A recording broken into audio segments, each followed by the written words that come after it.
Let me talk about the PR wing of the KKK. They are called Sons of the Confederacy, okay? This is more of a public group, and an anonymous hacktivist uncovered that a white nationalist group, the Sons of the Confederate Veterans, had 74 members registered with emails associated with various branches of the armed forces, and 91 members with emails associated with active government agencies. This is the same group who filed a lawsuit to have a Confederate statue restored in a predominantly black city in Decatur, that's Georgia, and flew a Confederate flag over a NASCAR race to protest their decision to ban the flag. They also designed a Confederate license plate, which you can still purchase at the Georgia DMV, Sons of the Confederate, there it is. You can purchase that, they are proud. I'm actually good with the fact that they don't wear hoods, but they will get a license tag. I'm glad to know exactly who you are. The data also revealed that there was significant overlap between members of this group and more violent extremist groups, such as the League of the South, a group whose members marched at the Unite the Right rally in Charlottesville. Here are some of the individuals who were outed. Let's go ahead and show their picture and what government agency they work for.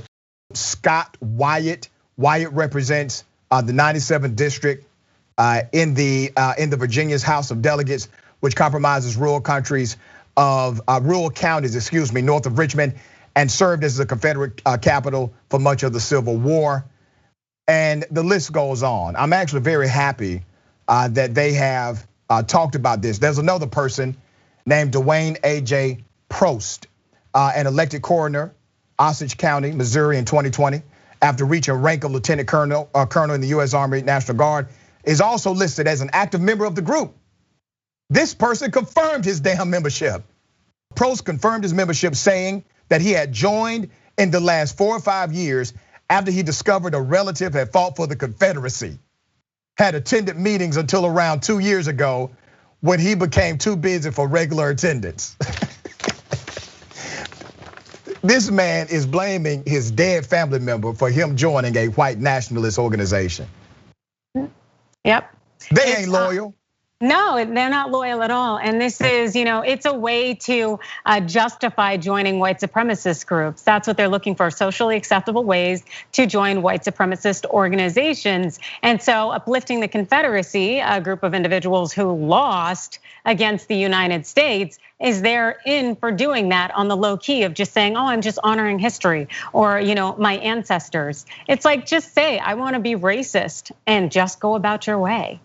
And that's exactly what many of them are doing. There's another cat, I must highlight him because he's connected to our up and coming minds in collegiate arenas. His name is Danny W. Davis. Mr. Davis is a professor and program director at Texas A&M University and training consultant to the US Army Reserve. You see a theme here?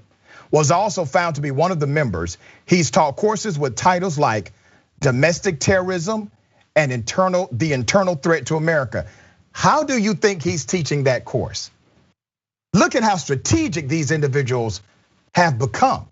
It's no longer Jim Crow, it's Jim Crow Esquire. These folks got a college degree, they're educated, and now they are using the system of access, the system of education, the systems of law in order to continue their rhetoric. Adrienne, I'll let you have the last word. Yeah, you're absolutely right. And the thing is people still want to push this narrative that people who believe in white supremacy, people who sexually harass, people who are homophobic, transphobic, are uneducated, uncouth, lower society. No, they've always been upper echelon individuals looking to control the population, and they continue to parrot this rhetoric and this propaganda so that they can control the power structures. And so when people truly embrace the fact that all of the things that you hear aren't necessarily gospel, that the person may have an agenda to fearmonger and keep me in a certain lane, that's when people wake up and hopefully we actually have change. Until then, everyone is just sheep.